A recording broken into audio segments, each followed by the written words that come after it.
Welcome back students. Dear students, आज हम phylum Chordata को स्टडी करने की कोशिश करेंगे। फाइलम नॉन कॉर्डेटा को कंप्लीट कर दिया है। अगर उसको आपने स्टडी नहीं किया है, इस वीडियो की डिस्क्रिप्शन में उसका लिंक होगा और उस लिंक पे जाइए और उन सब इनवर्टिब्रेट फाइलम्स को स्टडी करें। डियर स्टूडेंट्स, अगर आप चैनल पे बिल्कुल नए हैं, चैनल को सब्सक्राइब करें, बेल आइकन को प्रेस करें ताकि हर वीडियो की लेटेस्ट नोटिफिकेशन आप तक पहुंचे। आइए स्टार्ट करते हैं। फाइलम कॉर्डेटा जो है, इसको 3 सब फाइलम्स में डिवाइड किया गया है। वो 3 सब फाइलम्स क्या हैं? One is urochordata, second is Cephalochordata and third one is vertebrata.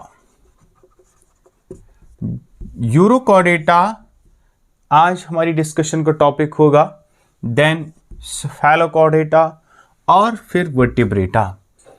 Vertebrata जो है ये एक डिटेल ग्रुप है। इसके ऊपर डिटेल हम क्लासिफिकेशन प्रीवियसली अपलोड कर चुके हैं और नया भी हम इसके बारे में स्टडी करेंगे। लेकिन यूरोकॉर्डेटा और सेफेलोकॉर्डेटा क्या है, इसके बारे में हम सेपरेटली स्टडी करेंगे। सबसे पहले यूरोकॉर्डेटा क्या होता है। यूरोकॉर्डेटा 2 लफ्जों से बना है, uro and chordata. Chordata means chordates and uro means tail. That means chordata लफ्ज लिखा है बेसिकली नोटोकॉर्ड से, नोटोकॉर्ड यानी it is that group of chordates, it is that group of the chordates in which notochord is present at the tail region। notochord present होगी लेकिन tail region में, इसीलिए इनको यूरोकॉर्डेटा कहते हैं। यूरोकॉर्डेटा जो है ये कोई बहुत बड़ा ग्रुप ऑफ ऑर्गेनिज्म नहीं है, एक छोटा सा ग्रुप ऑफ ऑर्गेनिज्म है। एक मेंबर मैंने आपके सामने यहाँ पे डिस्प्ले किया है। ये मेंबर हर्डमैनिया है। किसी भी ग्रुप को, किसी भी वर्टिब्रेट इनवर्टिब्रेट फाइलम को स्टडी करने के लिए उसका एक इंडिविजुअल मेंबर सामने रखकर, उसको देखकर बहुत सारे कैरेक्टर्स हम स्टडी कर रहे हैं और उसी मेंबर को देखकर हम कैरेक्टर्स को याद रखने की कोशिश कर रहे हैं। अगर हम फाइलम यूरोकॉर्डेटा के बारे में कहें, बट इट इज सब फाइलम एक्चुअली।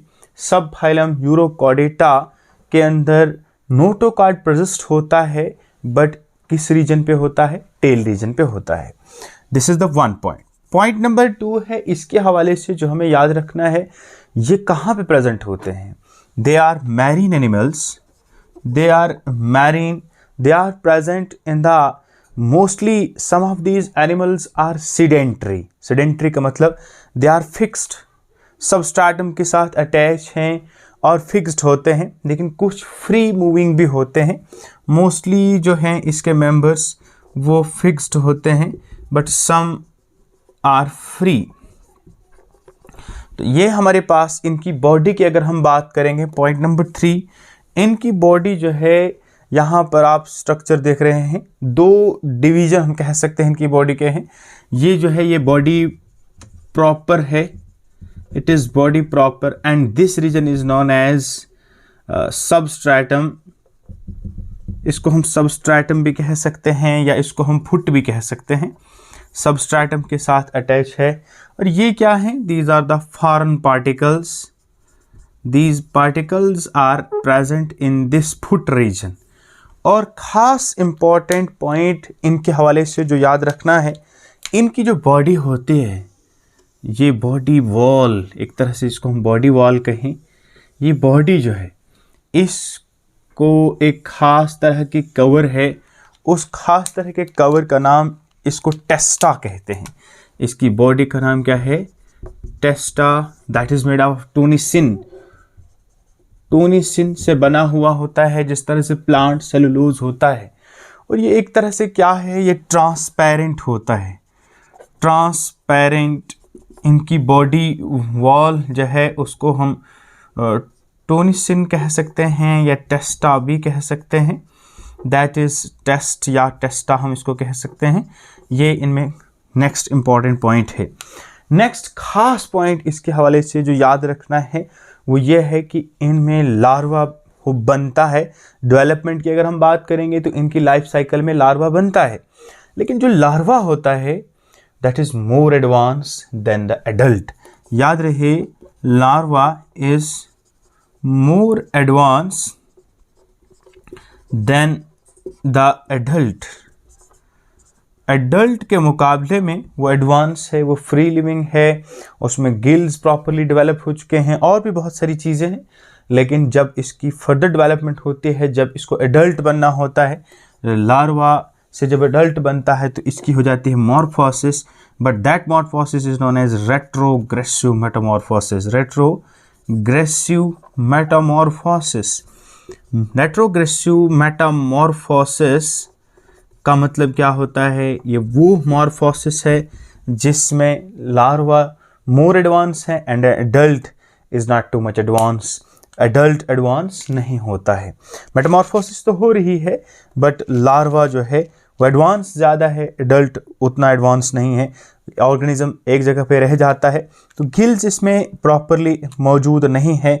और इसके अलावा बहुत सारी चीज़ें, फर्टिलाइजेशन के हवाले से अगर हम बात करें तो ये हर्माफ्रोडाइट हैं और फर्टिलाइजेशन इनमें क्रॉस फर्टिलाइजेशन होती है और एक्सटर्नल होती है। नेक्स्ट पॉइंट, हर्माफ्रोडाइट फर्टिलाइजेशन के हवाले से अगर हम बात करेंगे तो क्रॉस फर्टिलाइजेशन होती है और एक्सटर्नल फर्टिलाइजेशन होती है। और डेवलपमेंट के हवाले से मैंने पहले ही बताया, इनकी डेवलपमेंट इनडायरेक्ट होती है और उस लार्वा जो है वो मोर एडवांस लार्वा बनता है। इसके डिफरेंट मेंबर्स है, ये मेंबर मैंने बनाया है। This is the Herdmania Ascidia are the different members of this phylum. एक मिनट में सारे को रिपीट करते हैं। Phylum Chordata is divided into 3 subphylums. One is Urochordata, second is Phylochordata, and third is the Vertebrata. Phylum Urochordata.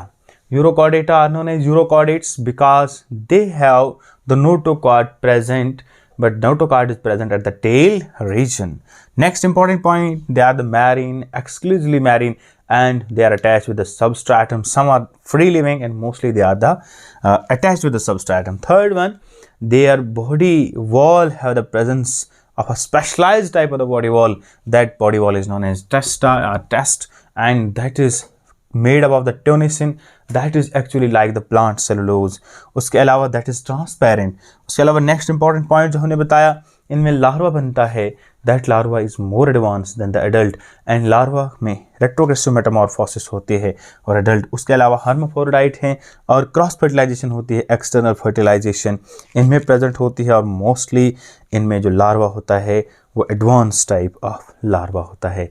तो this is all about the phylum urochordata. Dear students, video को like और share जरूर करें। Thanks.